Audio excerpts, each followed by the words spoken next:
Você se lembra da VASP? Durante décadas, ela foi sinônimo de viajar bem no Brasil. Estava presente nos principais aeroportos, tinha aviões com visual marcante e foi responsável por conectar o país de ponta a ponta, numa época em que voar ainda era um privilégio para poucos. Fundada em 1933, a Aviação Aérea São Paulo começou operando rotas modestas, com apenas 3 aeronaves, e foco no estado de São Paulo. Mas o que começou de forma tímida se transformaria, com o tempo, em uma das maiores companhias aéreas da América Latina. A VASP foi pioneira em rotas, investiu em aviões modernos e conquistou a confiança de milhões de passageiros. Ao lado de gigantes como a Varig e a Transbrasil, ela formava o trio que dominava os céus brasileiros. No seu auge, transportava milhões de passageiros por ano. Voava para dezenas de destinos dentro e fora do Brasil, e era reconhecida por sua segurança e pontualidade. Quem viveu essa época sabe. Ver um avião da VASP nos céus era comum e até motivo de orgulho nacional. Mas tudo isso desmoronou. O que aconteceu para uma companhia tão sólida desaparecer? Como uma empresa que chegou a ter mais de 80 aeronaves simplesmente deixou de existir? A resposta está em uma série de erros estratégicos, disputas políticas e decisões duvidosas, que começaram a aparecer principalmente depois da privatização da empresa. Até os anos 90, a VASP era estatal, controlada pelo governo de São Paulo. Com a onda de privatizações no país, em 1990, a companhia foi vendida para um consórcio privado liderado pelo empresário Wagner Canhedo, conhecido no setor de transporte rodoviário. Canhedo prometeu modernizar a empresa, cortar custos e expandir as rotas. E, de fato, no começo, a VASP parecia reviver. Novos destinos foram adicionados, campanhas de marketing deram força à marca, e até voos internacionais passaram a ser explorados. Mas tudo isso foi feito em cima de uma estrutura financeira frágil. As dívidas começaram a crescer, os custos operacionais explodiram e a concorrência ficou mais agressiva. Sem controle de gastos e com decisões duvidosas no topo, a empresa começou a ruir por dentro. Nos bastidores, a situação já era caótica. Embora os aviões da VASP continuassem cruzando os céus, por dentro, a companhia estava desmoronando. As dívidas com fornecedores se acumulavam, o governo cobrava impostos atrasados e os funcionários, muitos com décadas de empresa, já começavam a enfrentar atrasos salariais.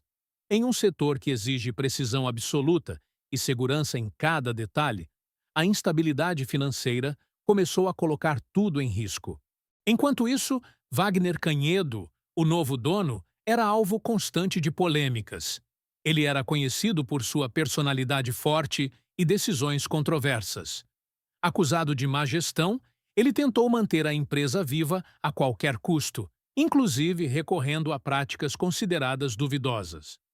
Uma das mais graves envolvia o uso de recursos da própria VASP para cobrir dívidas de outras empresas do Grupo Canhedo. Isso aprofundou ainda mais o rombo nas contas da companhia aérea. O cenário piorava a cada mês. Em 1999, a situação chegou a um ponto crítico. A ANAC, Agência Nacional de Aviação Civil, começou a fazer alertas públicos sobre a precariedade da VASP. Em alguns aeroportos, a empresa chegou a ser proibida de embarcar passageiros por não pagar taxas básicas de operação.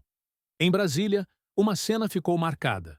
Um voo foi cancelado porque o combustível simplesmente não foi entregue. A empresa já não conseguia mais pagar os fornecedores. Mesmo com todos esses problemas, a VASP resistia. E isso graças principalmente ao esforço e à dedicação dos seus funcionários. Pilotos, comissários, mecânicos e atendentes faziam o possível para manter a operação funcionando, mesmo sem garantias salariais. Muitos voavam sem saber se seriam pagos. Era uma luta diária contra o colapso total. No mesmo ano, a companhia suspendeu diversos voos, devolveu aeronaves alugadas e começou a encerrar operações em rotas internacionais. Os últimos anos da VASP foram tristes.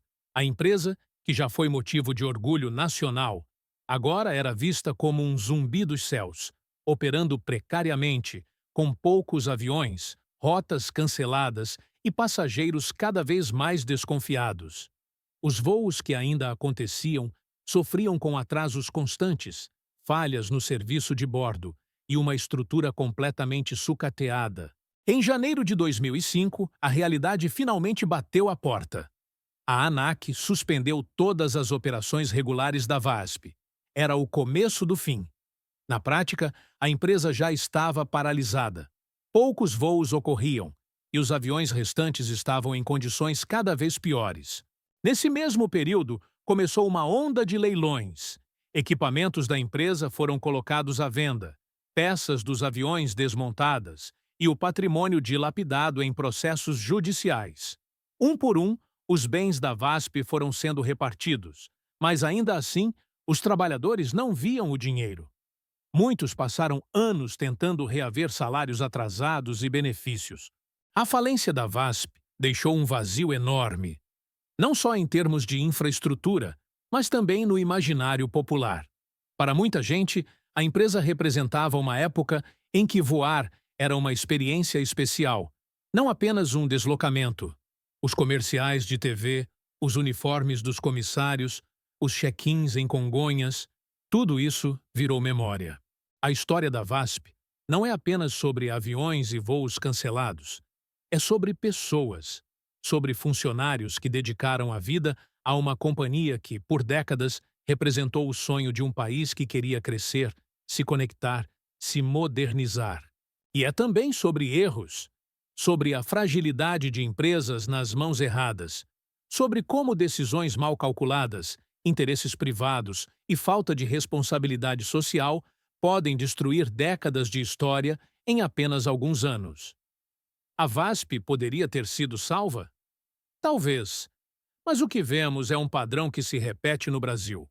Empresas estratégicas sendo sucateadas, vendidas às pressas e largadas à própria sorte quando mais precisam de gestão competente. Se você já viajou pela VASP, conhece alguém que trabalhou na companhia ou tem qualquer lembrança marcante, deixe aqui nos comentários. Seu depoimento é parte dessa história que não pode ser apagada.